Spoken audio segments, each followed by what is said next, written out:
UCFM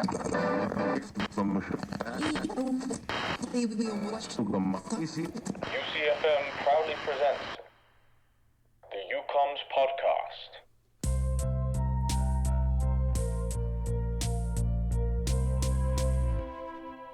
Hello everyone and welcome back to the UComs podcast. This is our fourth episode, but it's actually our second episode coming into the winter term. I thought it was our first episode coming into the winter term, but then I remembered our last episode was because the day that we record isn't the day that this airs. So it kind of messes us up, especially in terms of what we talked about last week, but we'll get to that later. But anyway, today I have a very special guest. You might have recognized him from the last 3 episodes. I have Taiga, the president of UComs.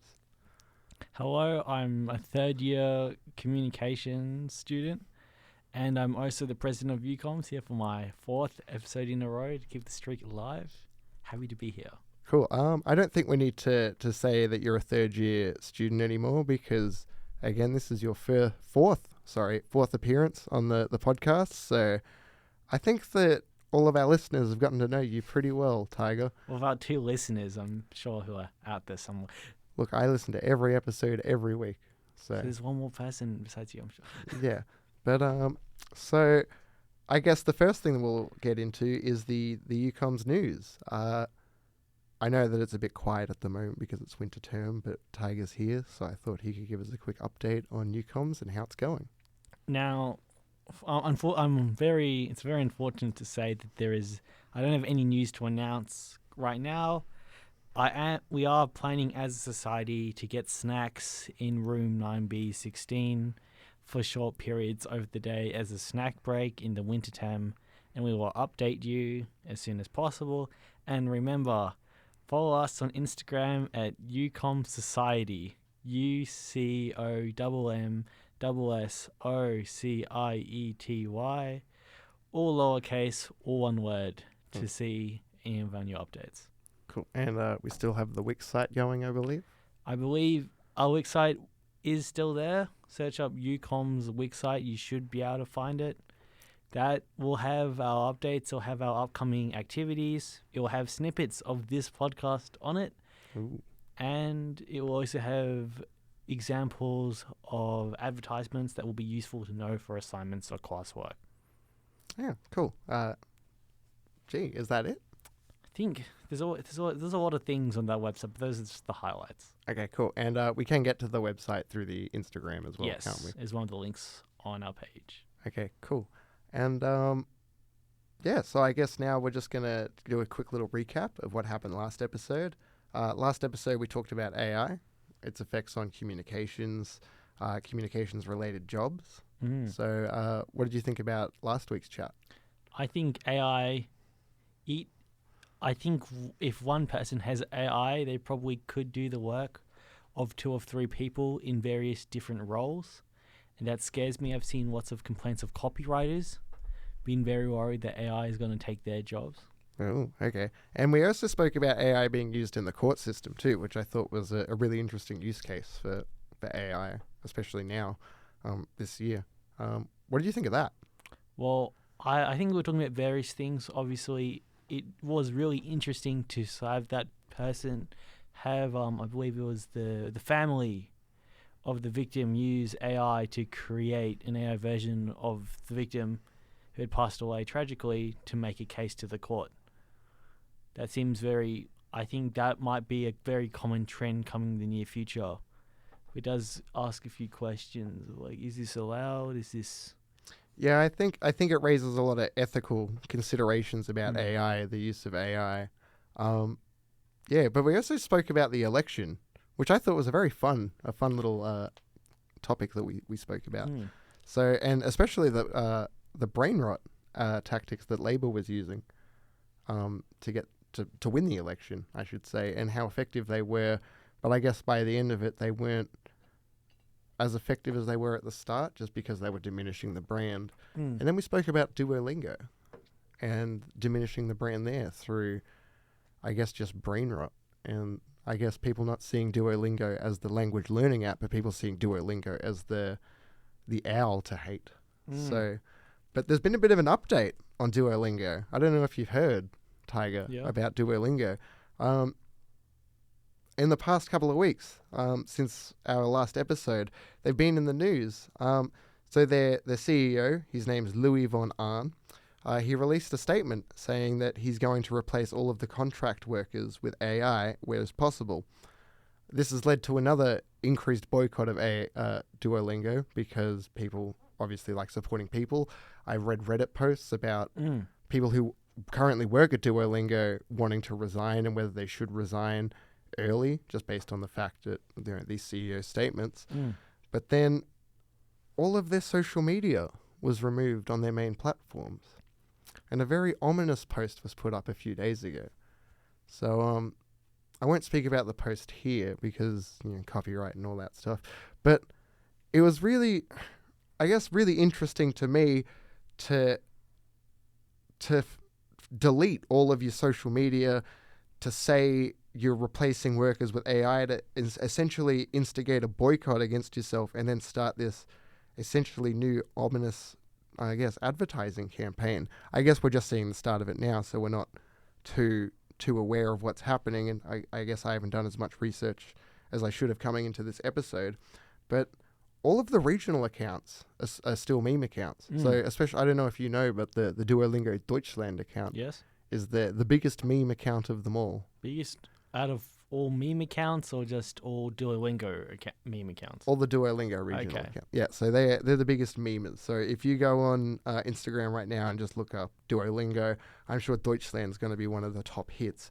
But they're still going. They're still going strong with their memes. Even yesterday I was looking and they were still posting memes.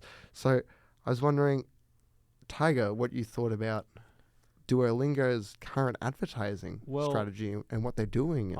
I think I'm also going to look at just the whole communications aspect as well. Okay. Because I studied corporate and public communications as well as marketing. Yeah, go for it. I think it is really worrying how they're not addressing their external stakeholders of the customers. I've pulled up the post you were talking about, the one remaining post in the main account where everything else has been deleted. The ominous post. Very ominous, very, very strange, and it just sees they're trying to really sidestep the issue. That is that they're replacing they're attempting to replace the entire workforce with AI. And it seems like a very high escalation. And another part was told is also told to deal and communicate with our internal stakeholders, which in this case would be people that Duolingo is hiring to do all their content. Yeah, employees. All the employees. And it seems very worrying that they went from we are integrating AI, then there's also both internal and external backlash, and then they immediately pivot to we are going to replace you all if we can.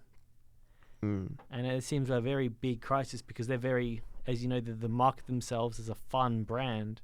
Yeah. But now that really has backfired because they don't know what to do in a very serious situation because most of their has been songs about how parents will get abducted if you don't keep your Spanish streak high up, and it's like, yeah, and they'll kill the owl. The only way to kill the owl. The only way to revive him is to earn experience. Yeah, you know? Like I don't know. I think the brand itself is a little bit shady in the way they do things, but it kind of reminds me, in a way, of New Coke. Oh yeah. So you know how when Coke came out with New Coke Yes. and it wasn't very successful, and everyone boycotted New Coke and boycotted Coke in general, and then Coke came back with original Coke, Coke Normal, Coke whatever it's called, and then saw massive, massive sales spikes for essentially bringing back their product. And then you had a lot of people, I guess, wondering, did they do this on purpose? Was it a purposeful move to remove Coke off the shelves and generate hype for it again, and then put it back on the shelves to increase those sales spikes? Because I guess a tried and true brand like Coke doesn't see many sales spikes throughout the year unless it's doing promotions or something.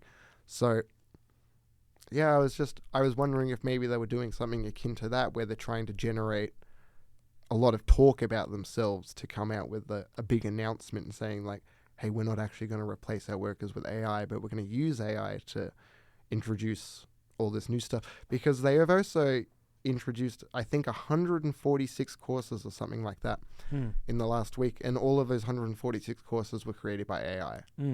So, and I think what in the Duolingo's case is that this is a reaction. This is not a plan. Their planning was to use AI. We're going to tell everyone that we're going to use AI. However, the backlash was much more than expected. So this is what they're pivoting to. And I simply put it's just a miscalculation if they'd communicated to people that they're using AI to generate much more content and then using humans to curate that content so they can create much more. That seems as a reasonable way to show people that AI is not causing people to lose their jobs. AI is just simply making more content for them to consume when they want to. Okay, because I've seen Airbnb in the last week. I've been watching TV and seeing some Airbnb ads, and honest to God, they look like AI generated ads, and I'm 99% sure they are AI generated. I Googled it. I haven't been able to find any information on if they are AI generated, but I'm assuming they're using AI to cut down on the cost of creating an advertisement because, as you know, producing a video is quite resource intensive. So using AI to produce a little animation that gets or portrays the same message as a really highly resource intensive thing like a video, where does that, is that taking people's jobs away? So I think it is, because AI at the point is that if you were to use ethically sourced AI where you pay for the license to use that artwork and then you train an artwork, I suspect you don't have enough data. And most successful ones that have that image generation capabilities are simply stealing so much artwork from the internet to make those images. So I think no matter what, AI is either an unethical tool, or it is just a faulty tool if it is ethical. And that's the problem, is that the companies will lose no matter what, but because they want to make money, they will simply use the unethical option. Okay. Well, I guess what I'm trying to say is, so you have Airbnb that has we're seeing the advertisements on TV. They're being made through AI. They haven't announced anything. They're playing it kind of under the radar in the fact they're using AI. And then you have Duolingo that's making this big announcement, and they would know that this announcement isn't going to generate public or positive public image or generate any positive image for them at all. But it will get people talking, and people do say that, I guess, any publicity is good publicity. So I feel like they're trying to use or try to milk this tactic of, we're going to generate a lot of hype and then announce something big. I think what they're doing is that it's just a bit too much negative, I believe. I don't believe in any publicity. Any publicity is good publicity, but it's like a ratio at a certain point. If it's around, I want to say 30% positive, 70% negative, but it's high amounts, you're always still getting some positive publicity. You're trying to appeal to people who believe AI should be used. And I believe a lot with AI has just been, so many brands are saying they are using AI, and other brands are saying that they aren't using. So I think brands underestimate how much AI content the average consumer sees in their communications, whether it's in videos, it's in posts, it's on other advertisements. And I think they don't understand how much some consumers absolutely hate AI, and they're very willing to be vocal about it. I guess what we're also seeing is the use case of AI for creative tactics, like creating an actual advertisement, like in the case of Airbnb, and then using AI to actually create those strategies, so the communications or advertising strategy or the communications plans. So I guess I'm a bit worried that AI will take over that aspect of comms, from the back end of it, not just the forward-facing, what the public sees, but the whole back end. Yeah. So, but I think it's really interesting, like a few interesting use cases there for Duolingo and Airbnb, especially Duolingo because I feel like they're using it to generate a bit of hype, a bit of hearsay, getting getting people like us, because we're talking about it. So We're talking and about it. it's going to get other people talking about it. I'm sure lots of other. I watched a YouTube video the other day of someone talking about this exact same subject. So it fed back into what we spoke about last episode. So I thought it was really interesting that by the time that episode went to air, it was already out of date because Duolingo had done all of this, getting rid of all their meme content, I guess. And I was a bit annoyed, actually, because I guess you can never stay ahead of the curve, but in the fact that, because we record this on the Friday, it gets released on the Monday. When we recorded on the Friday, it was up to date. When it was released, it was not up to date. So... Well, so our fortnightly podcast as well, so we can't come in the next week and say... We can't address it immediately as well. That's another problem. Exactly. And I don't know if you know, but we also do quite a bit outside of this podcast. So again, we should have done a bit more research coming into this. My apologies. But yeah, I thought there were just a few interesting things that we could talk about that were related to what we spoke about last week and how AI is bleeding into the comm space. So... But I think one quick topic that we can talk about is going back to that new Coke. I believe there is either two things that New Coke did. And I think one aspect is I'm pretty sure what New Coke was. I'm not that familiar with it, is that they used different ingredients. And that's what led to it being called the New Coke. Yeah. And I believe they were trying to just ensure that New Coke was being sold. But I still believe they still...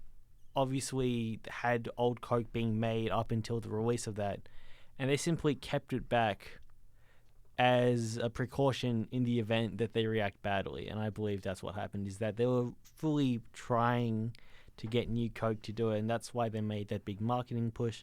That's why they made a big event of it. However, they knew, I'm sure they had focus groups. That's one part of you that we do in communications. You've got to test your marketing, you've got to test your product. That's a part of it, part of marketing. And they started coming up negative, but they obviously they're not going to let the public know about it. Yeah. But they waited, and they said, you know what? Let's keep the old Coke. Let's make some branding for old Coke, and let's see how it goes. Yeah. Well, it's funny because they originally came out with New Coke to challenge Pepsi because Pepsi came out with the blind taste test advertising campaign where they were pitting people to taste Coke and Pepsi in a blind taste test, and I think it was 9 times out of 10 people were preferring Pepsi when it came to the blind taste test. So Coke created New Coke, and then they were using focus groups to do the blind taste test to the point where most of the people in the focus group were preferring New Coke.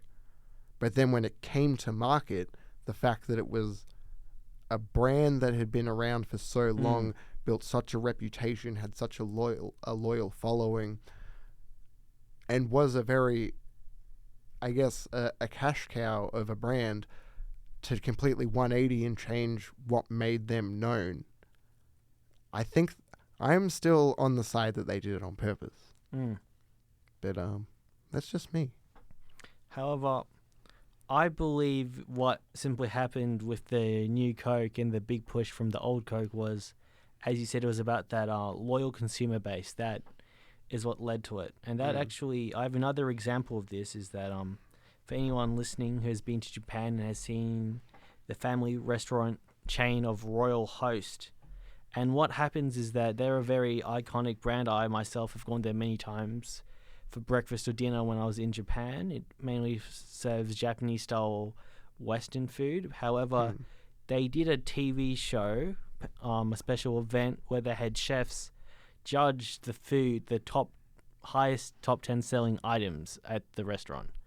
And then they had chefs try it and give their opinions about it. And one big backlash from that was the consumers were very upset that the 4th highest selling item of their pancakes were considered bad. Oh, really? I myself have eaten those pancakes, so I was a bit surprised. It's like, these pancakes, they're very good. They're very good. They give you 3 big pancakes. And that led into an incredible sales and really this big response from the consumers. And they all thought, okay, well, we've all got to get to Royal if they were worried about it closing. And I think this was a purposeful stunt like that to increase market and to also bring back the fan base that was while loyal wasn't going as much as they wanted them to go to. Yeah. It's really interesting. So I think if you keep looking at Duolingo's Instagram page, I think we might see my bets are on something like New Coke. So by the time of the next podcast, how many posts do you expect there to be? At least one. At least one? But I'm not sure, because 2 weeks, I'm not sure if they're going to try and generate more hype, if the CEO is going to make another statement, if there's going to be a media release, anything. So I guess we'll have to wait and see. Well, let's tune in to the next episode when it is released to see if it's one post or if it's more than one post. Exactly. Tune in next fortnight. We'll dive further into Duolingo. If there's anything more to dive into, we'll definitely give you an update. But I think that leads us into our next little segment, because we're doing segments now. I don't know. We're a professional podcast. Yeah, we're going to try and change up some of the structure of the podcast, especially coming into the next episode, where we actually have segments and hopefully little tunes for our segments. But we're still working on that, so watch this space. But I guess for this segment, we're going to do brand of the week. So the brand of the week that I've chosen, drum roll, please. Thank you.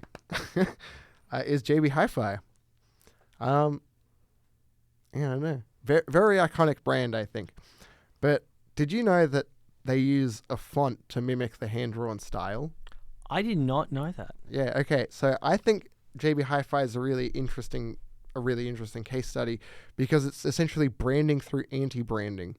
So they use the hand-drawn style, kind of laid-back attitude. It's like, I don't know, There's no uniform. Exactly. But I've heard someone sort of say when they go into JB Hi-Fi, they feel like they're not getting price gouged or upsold, but they're interacting with someone who, like a worker who is passionate about what they're selling. I've also heard that apparently the workers there are able to give you a small discount as well. Yeah.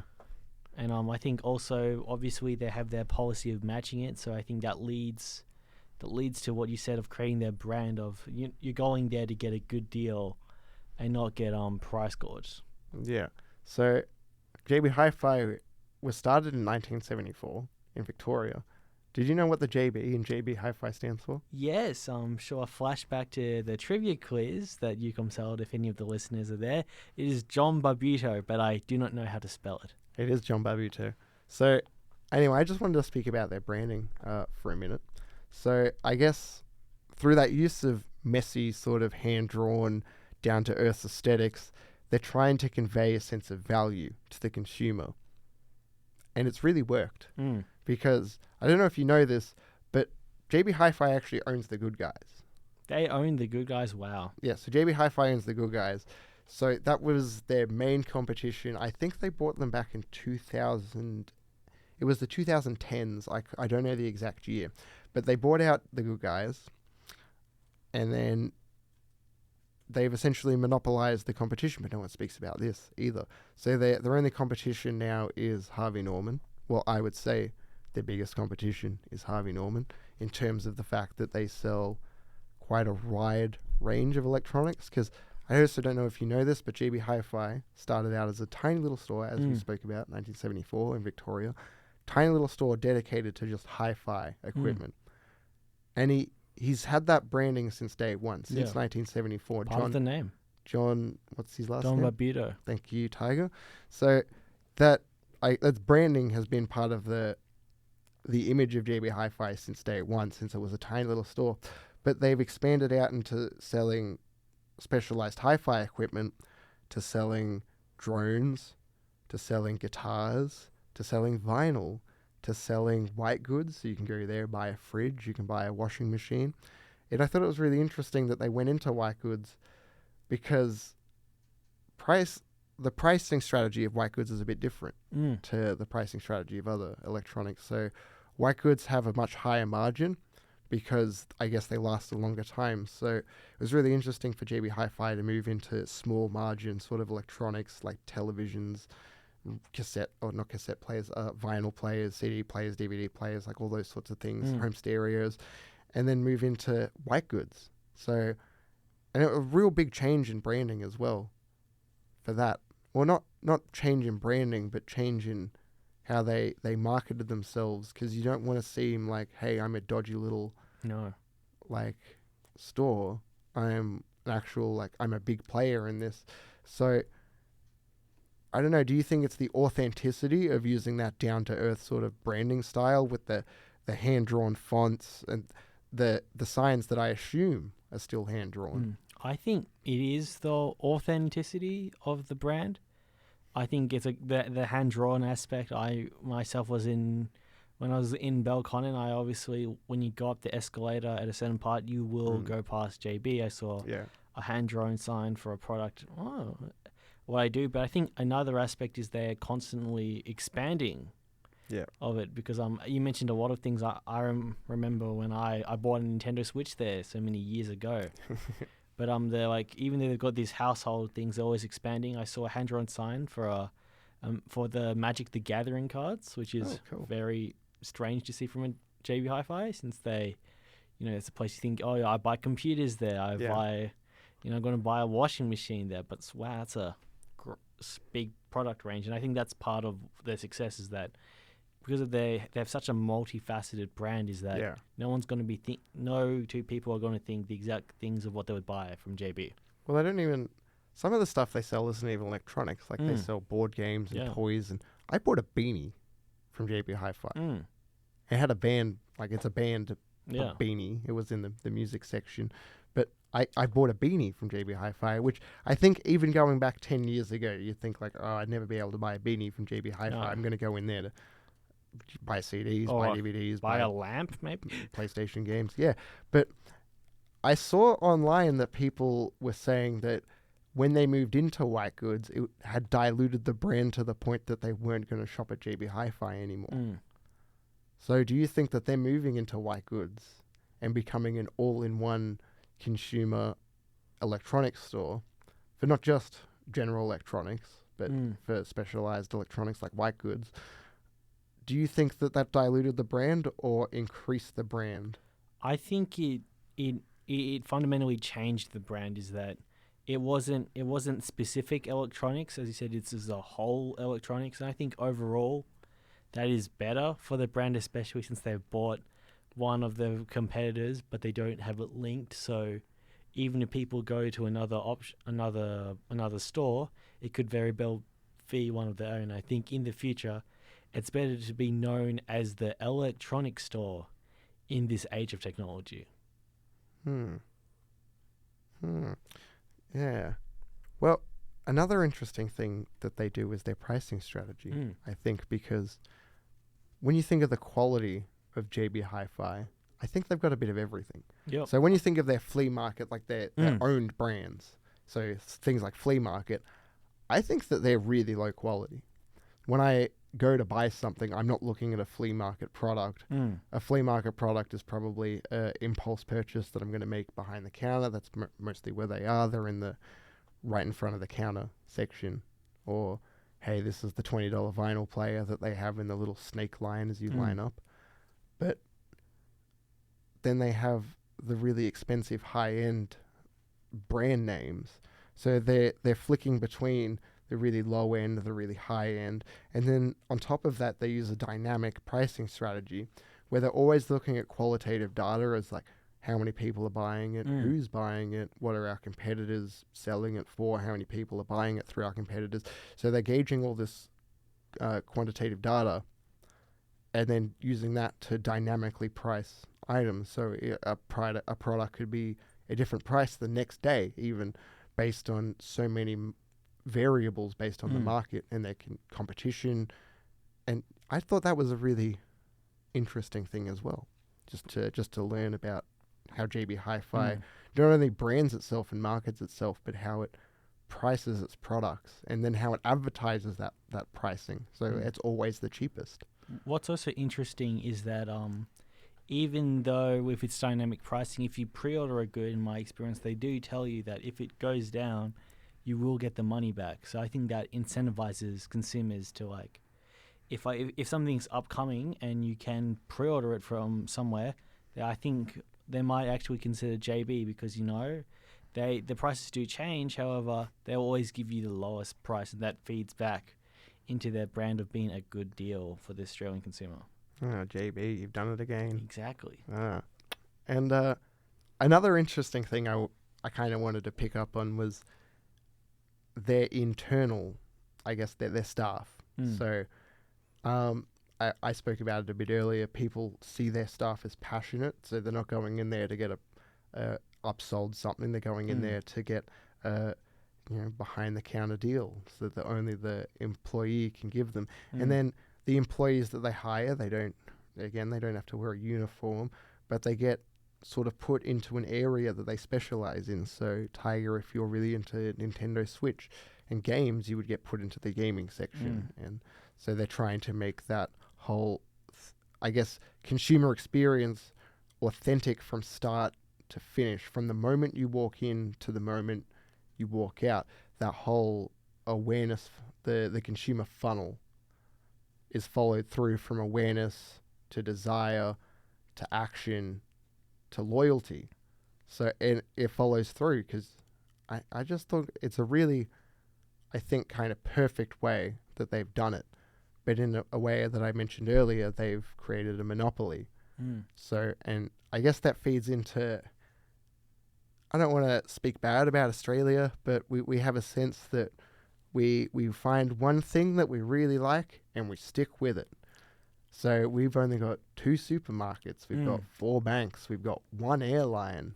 So, but I think that is true. One electronics store. But I think part of that is that with this monopoly, is a good thing to remember with all monopolies is that most of them are created because they are industries that is very hard to break into, and it's very high barriers to entry. And also to remember that sometimes they very well might just buy out it.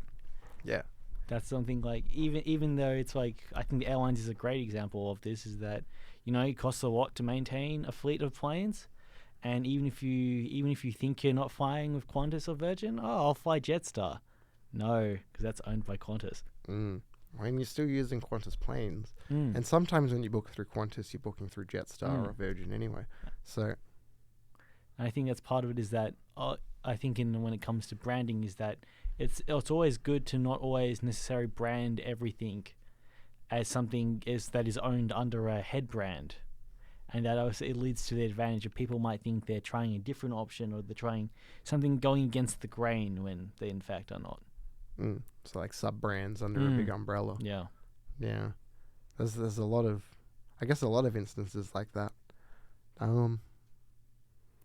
Yeah. We'll I guess. You go first. I was just gonna do a little fun little end of the episode. End of the episode, yeah. But you can go if it's related to what we were just. I think it's slightly related. This might have been an early question, but Go for it. never. It took. I only learned this year that the big W stands for Woolworths. I didn't know that Big W stood for Woolworths, but here's a fun little one. What do you think of Taco Bell? Taco Bell? Wait, is this the fact that they own like KFC and other various ones, or? Yeah, so in America you've got Pizza Hut, KFC, Taco Bell all joined together. I think they're called like, I can't remember, but you have to Google the name while we're here.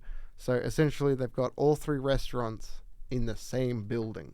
So you walk in, 3 counters. Is it Yum Brands? But even though I just saw it up, they're a spin-off of another company. Oh, really? Yes, the spin-off of PepsiCo. Oh, okay. Because I was going to say, the only drinks that you find in those stores are Pepsi and Pepsi-related products, and then you don't realize that Pepsi owns all of those products until you look at them and you say, oh, these are all sub-brands of PepsiCo. Not just Pepsi, but you have Sunkist, I believe is one, 7-Up. Actually, let's see. Let's do because I know soft drink. It normally is. It either is Pepsi or like any vending machines. They're gonna be with other brands that they own, which is really interesting. Yeah, but I guess another interesting thing is just on a quick little side note, that this is the second time that they've been, so they're currently in Australia, this is the second time they've been here. They're going bankrupt again. So they came in the 2000s, they got bankrupt, they left. They came again in the 2010s. They've been here, I think, since 2018, and now they're going bankrupt again. And I keep wondering, is it because they don't do enough to differentiate themselves from the brands that we already have, like Sombreros, Guzman and Gomez, Mad Mex? They don't do enough to differentiate themselves and they're relying on that brand name? Or do you think that it's Australia's anti-America mindset in the last 12 months? I think if I was a brand and I was looking into expanding into Australia, I would see how my brands did well in Europe. And I think what's weird with Australia is that even though, especially in recent years, we are more accepting of American brands, we have a really strange, unique culture. And I think and I would think it'd be better to do it as if I was trying to expand in Europe and treat it like that. And also, a great example of this is Starbucks. Yes, Starbucks. So, but I think because that's a classic example of localization and a company expanding into a market and not localizing their product offerings to that, or customizing their product offerings to that market. So when Starbucks came, they essentially didn't see us as a unique culture. They saw us as an extension of the United States.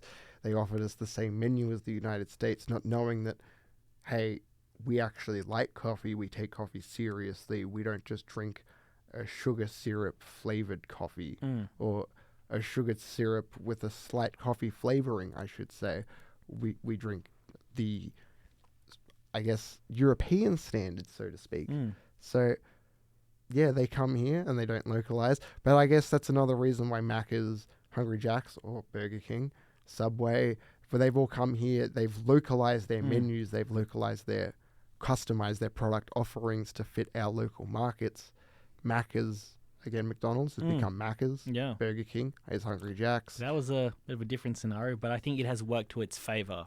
And it is a bit of a different scenario, but I do think it has worked to its favor. I think even and worked to its flavor. Yeah, I think if the Burger King name was available, I don't think it would have probably been as successful.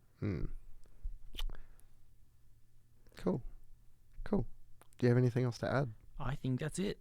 And Cool. I'll see you everyone in the next episode to see if Declan was correct about one post being made in that time frame. Yeah, so that's the Duolingo post. So join us back next fortnight. We'll go over the Duolingo, I guess the whole fiasco and everything that's going on with their Instagram page. We'll give you a little bit of an update there. A little bit of an update with the UComs news. We'll try and work out some surprise segments to bring to you next fortnight. Hopefully come at you with a little bit more of a structure, a little bit more of an understanding of what we're actually talking about. Finding our way. We're coming into this with research. Again, we're finding our way. This is our first radio show ever.